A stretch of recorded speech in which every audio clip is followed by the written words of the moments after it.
네, 그럼 2교시 계속해서 진행하도록 하겠습니다. 2교시, 1교시를 40분이나 제가 초과를 했네요. 막 강의하다 보니까 너무 열강을 했나 봐요.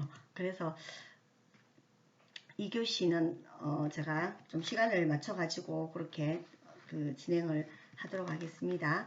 그래서 앨리스가 지적한 그 인간관에 대해서 여러분들하고 같이 봤고요. 1교시. 그리고 2교시 이제 상담의 그런 목표입니다. 앨리스가 말하는 상담의 목표는 우리 책에서 보면 294쪽이에요. 이제 첫 번째 자기 관심입니다.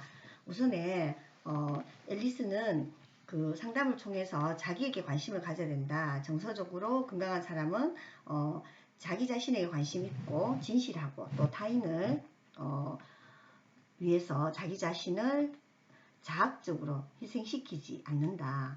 다른 사람 위해 가지고 나를 막 자학한다거나 그렇지는 않다. 그래서 자기 관심, 자기를 먼저 돌볼 줄 알아야 된다라는 거고요. 그 다음에 두 번째가 사회적 관심입니다. 사회적 관심은 건강한 사람은 앨리스가 말할 때 소외된 실존을 택하는 게 소외되어 있는 자기 자신을 막 이렇게 택하는 게 아니고 사회 속에서 다른 사람들하고 이렇게 어울리면서 그렇게 이제 생활한다라고 그렇게 보고 있고요. 그 다음에 세 번째가 자주성입니다. 자주성은 그 다른 사람의 관심이나 지지를 좋아할 수는 있지만 그런 지지를 매번 요구하는 건 아니라는 거죠. 그리고 그 자신의 삶에 책임을 느끼고 자신의 문제를 좀 독립적으로 자주적이라 하는 말 여러분들 알죠? 자기 스스로 자기를 이제 찾을 줄 아는 그런 자주성을 가지고 있다. 그리고 관용입니다. 성숙한 어떤 사람은 모든 인간이 실수를 한다. 그리고 완전할 수 없다. 그러니까 자기 자신에게도 관용을 베풉니다. 그리고 어때요? 다른 사람에게도 관용을 베푸는 거겠죠. 자기 자신을 관용할 수 없는 사람은 타인에게도 관용할 수 없거든요. 그래서 관용이 이제 상담의 목표고요. 그 다음에 융통성. 여러분 앞에서 계속 비합리적인 신념 이야기할 때 융통성이 없다라고 했죠. 절대 안 돼. 뭐 절대 이렇게. 그래서 이제 유연한 사고 이런 것들이 이제 바로 우리가 삶을 살아가는데 굉장히 중요한 것 중에 하나예요. 그래서 융통성이 그 상담의 목표고요. 그리고 불확실성을 수용하는 거. 우리는 누구나 다 뭡니까? 불확실 속에 살고 있어요. 그래서 항상 무한한 가능성과 기회를 가진 세계에 살고 있다는 것을 또 인정하면서 그렇지만 절대적으로 확실한 것은 없다. 확실하지 않다. 우리가 그렇지만 그런 것들을 우리가 수용하는 이게 바로 RBT에서 말하는 상담에서 이제 이 RBT 상담에서 말하는 어떤 건강한 인격체다 이렇게 이제 보고 있는 거죠. 그리고 창조적인 일에 몰두하는 거 이거는 자신을 둘러싸고 있는 어떤 일상적인 일뿐만 아니라 최소한 한두 가지 정도의 창조적인 일에 좀 몰두하면서 관심을 가지고 있으면 그러면 이제 건강한 그 사람이다 이렇게 이제 보고 있는 거죠. 그 다음에 과학적인 사고를 해야 된다. 우리가 이제 계속 앞에서도 이야기했지만 건강하지 않는 정신적으로 불행하고 건강하지 않은 사람들 같은 경우는 굉장히 논리적이지 않고 그냥 좀 우리가 인지상담에서도 앞에서 이야기했지만 뭐였어요? 어떤 점성술, 독심술 뭐 이렇게 했잖아요. 그거는 굉장히 비과학적인 사고거든요. 그래서 객관적이고 좀 이성적인 이런 이제 사고를 하는 게 바로 이제 건강한 어떤 사람의 모습이다라고 그렇게 보고 있고요. 그리고 자기 수용을 해야 된다. 제가 이제 여러분들에게 내는 과제도 바로 이런 겁니다. 자기 수용을 할 수 있도록. 그래서 자기가 살아있다는 것 자체를 기쁘게 받아들이고 끊임없이 삶을 즐겁고 행복하게. 그러니까 자기 장점을 많이, 나는 이렇게 좋은 장점들 많이 가진 사람이야. 그러면서 어떤 창조할 수 있는 능력, 내가 능력을 가지고 있다라는 것들을 스스로 자신이 믿는 거, 이게 바로 자기 수용이거든요. 그러니까 우리는 뭐예요? 앞에 있는 융통성이라든가 아니면은 관용, 자주성, 이런 것들이 바탕이 되어 있으면 뭡니까? 자기 수용을 하게 되거든요. 내가 못난 것도 나이고, 뭐 잘하는 것도 나이고, 이렇게 이제 자기 수용을 할 수 있어야 된다. 그러면서 또 한편으로 모험을 시도할 수 있어야 된다.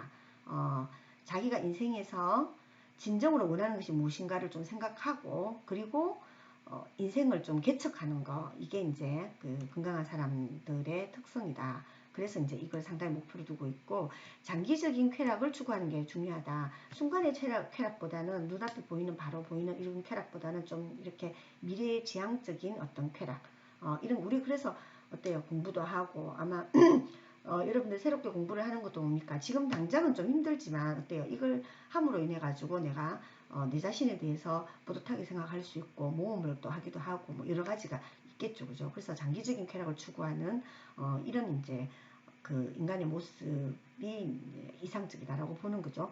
그리고 반유토피아, 세상에 유토피아는 없습니다. 그래서 모든 이 세상에 내가 얻고자 하는 모든 것을 다 얻을 수 없다라는 거, 이걸 이제 우리는 생각하고 있어야 되고, 그래서 모든 고난을 완전히 회피할 수 없다. 나는 내 앞에 있는 고난이 있을 것이다. 그리고 그 고난을 내가 극복하면서 갈 수 있다. 라는 것들을 좀 이렇게 생각해야 된다. 그래서 나는 어떤 어려움도 겪으면 안 돼. 나한테는 절대 이런 일이 있으면 안 돼. 이렇게 이제 생각하지 말아야 된다라는 거. 그리고 정서 혼란에 대한 자기 책임. 그 건강한 사람은 자기 파괴적인 정서 혼란에 대해서도 다른 사람이나 사회를 비난하는 게 아니라 자신에게도 책임이 있다. 이렇게 이제 느끼는 거죠. 자, 만약에 힘든 일이 있다 하면 그걸 모든 게 다 사회 책임이고 타인의 책임이고, 그게 아니라 나의 문제로 좀 가지고 올 수 있는. 근데 이제 보면 주변에 상담하시는 분들도 보면 이제 모든 걸 다 타인의 책임으로 다 돌리는 경우가 있어요. 그렇게 되면은 그렇게 상담하시는 분도 있긴 하더라고요. 근데 이제 이 합리적 정서행동 치료 같은 경우는 이렇게 자기 책임도 이제 같이 가지고 가는, 이게 그 상담의 목표다라고 그렇게 볼 수가 있습니다. 자, 그러면은 RBT에서 상담자의 역할은 그럼 뭔가, 내담자와 협력적 관계 속에서 매우 적극적이고 주도적이고, 한편으로는 지시적이에요. 그리고 교육적인 역할, 그러니까 교육자로서의 역할도 같이 하는 거죠. 그러니까 교육에 저도 이제 사람을 변화시키거나, 우리가 이제 상담이 뭡니까? 변화의 과정이라고 했죠. 변화와 성장의 과정이잖아요. 그렇게 봤을 때 교육의 어떤 교육적인 그 역할은 굉장히 중요한 것 같아요. 그래서 상담자도 이렇게 교육적인 역할을 할 수밖에 없다. 그래서 교육적인 역할을 하다 보니까 지시적인 어떤 그런 상담자의 역할도 같이 가는 거죠. 그리고 치료자 내지는 상담자는 내담자를 근본적으로 실수하기 마련인 인간이다라고 보는 거죠. 인간은 실수한다. 인간은 완벽하지 않다. 완벽하다라고 생각하는, 그게 바로 비합리적인 신념이라는 거죠. 그리고 전적으로 인간은 선하거나 전적으로 인간은 악한 존재가 아니고 그저 인간일 뿐이다 라는 이런 관점에서 한편으로는 인간을 무조건적으로 수용하는 입장을 취합니다. 인간은 전적으로 선하기 때문에 수용하는 게 아니라 악한 존재도 선한 존재고 전적이지 않다라는 거예요. 악할 수도 있고 선할 수도 있고, 대신에 그런 인간은 그냥 그저 그런 존재라는 것들을 생각하면서 무조건적으로 그 사람이 가지고 있는 것들을 수용하는 게 필요하다라는 거죠. 그래서 한편으로는 RBT 치료자는 어떠냐면요, 내담자에게 지나친 따뜻함을 표현하지 않도록 절제하는 그런 경향이 있습니다. 너무 온정적으로 해서 그 내담자가 이제 확 기대기도 하거든요, 상담자한테. 그런 것들을 이제 또 조심해야 된다, 이렇게 보고 있습니다. 296쪽에 보면 기본적인 그 치료자가 상담자가 구체적으로 치료에서 하는 기능이 뭐냐면은, 우리 조금 더 자세하게 나와 있어요. 역기능적인 행동을 유발하는 기본적인 비합리적인 신념을 발견하도록 도와주고, 내담자가 가진 신념이 과연 타당한 것인지를 생각해 보게 하고, 그리고 내담자가 하는 사고의 비논리적인 면, 이런 것들을 좀 부각시키고, 또 유머를 통해서 내담자가 하는 사고의 비합리성을 직면시키기도 하고요. 그리고 논리적인 분석으로 내담자의 비합리적인 신념을 최소화시키고, 그리고 비합리적인 신념을 보다 합리적인 신념으로 바꿀 방법이 무엇인지를 좀 설명해주고, 또 자기 파괴적인 감정이라든가 행동을 초래하게 될 현재 내지는 장래의 비합리적인 또 비논리적인 신념을 대비해서 과학적인 사고방식을 적용하는 방법을 내담자에게 가르치는 게 필요합니다.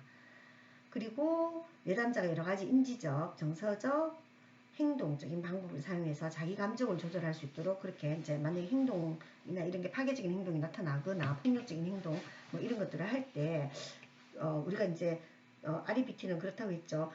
인지, 그 다음에 정서, 그러니까 인지는 사고, 생각 이렇게 이제 여러분들 좀 쉽게 생각하면 인지하면 되게 좀 빨리 안 와닿거든요. 그래서 생각, 사고 이것과 정서적으로 일어나는 느낌, 느낌 이런 것들이죠. 뭐 우울한 느낌 이런 것들, 그 다음에 행동은 여러분들 알잖아요. 밖으로 드러나는 이런 것들이 다 같이 상호작용한다고 했잖아요. 이게 떨어져 있는 게 아니라 같이.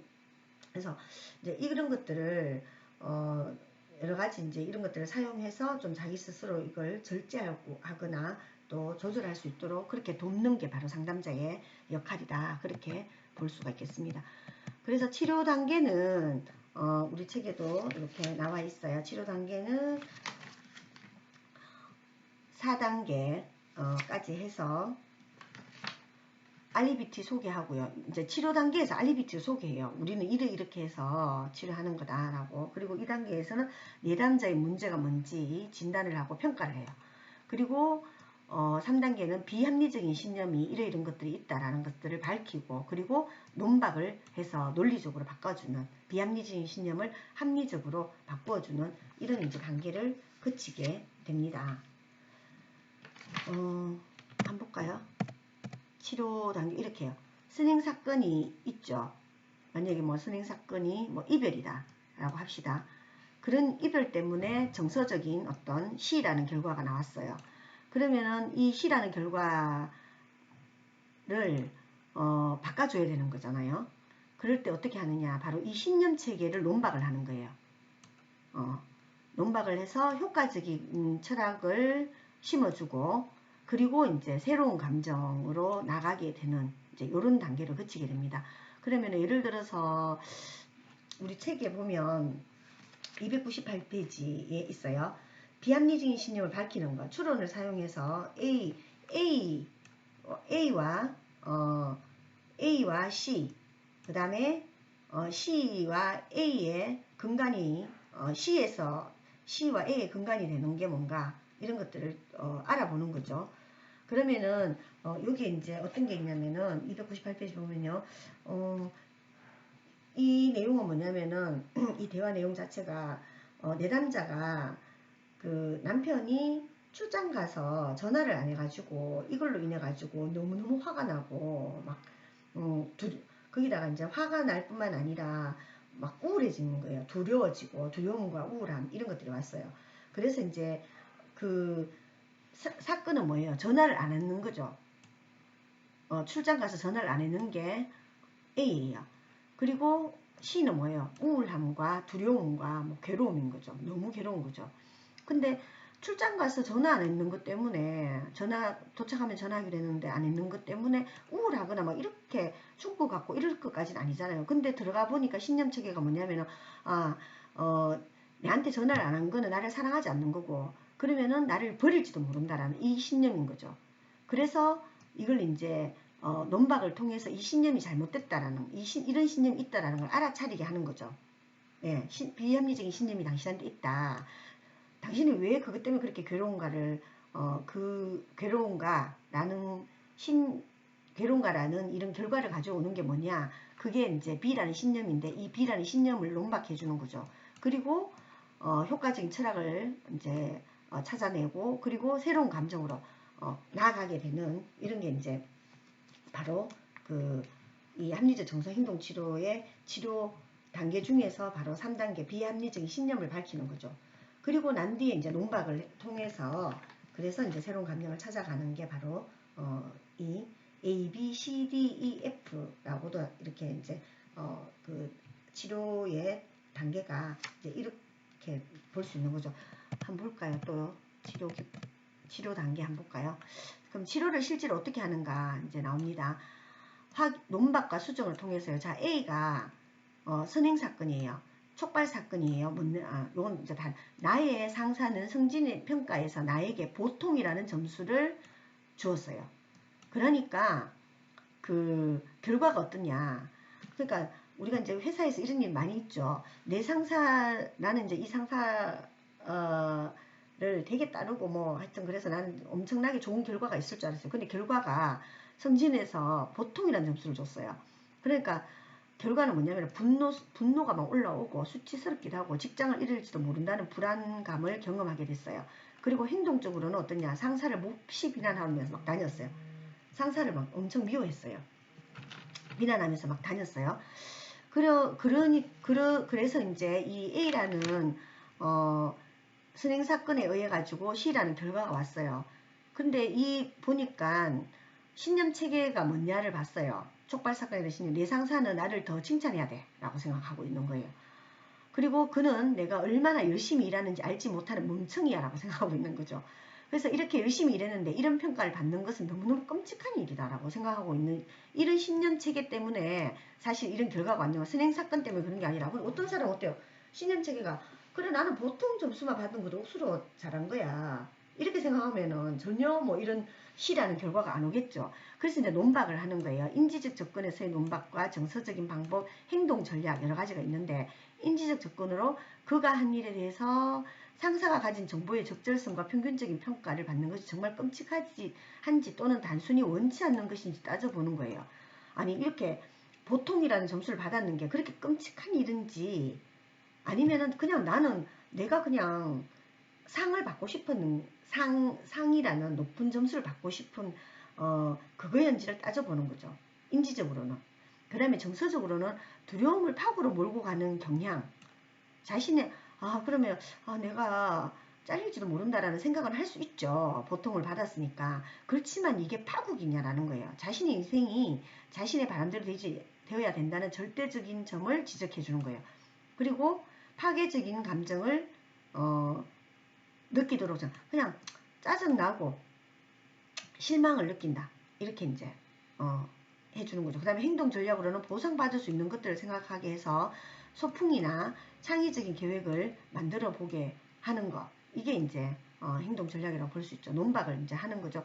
그러면서 이 효과적인 어떤 철학을 다시 하는 거죠. 비록 나는 내 평가가 편견이라 실망을 했어요. 그렇지만 그것이 세상의 끝이 아니다라는 거예요.